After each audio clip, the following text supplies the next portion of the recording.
Today we're going to reveal the mystery of the D-dimer, when to use it, when not. So D-dimer is a really helpful test when you're trying to work up a patient for possible pulmonary embolism, but I see it used wrongly all the time.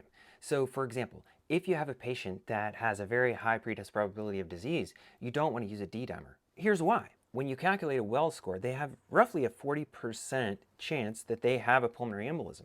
So with a D-dimer, the negative likelihood ratio is 0.08. So what that yields is a post-test probability of disease of 5%. So you haven't actually ruled it out. However, you can use a D-dimer in the situation in which they have a low pretest probability of disease. For example, if you use a Wells score and calculate a low pretest probability of disease of 1.3%, we'll just put in 1%, then the post-test probability of disease is essentially 0. You have ruled out PE. What if you have a moderate or intermediate pretest probability of disease? Well, at that point, it's 16.2%. So if we put in 16, what do we get?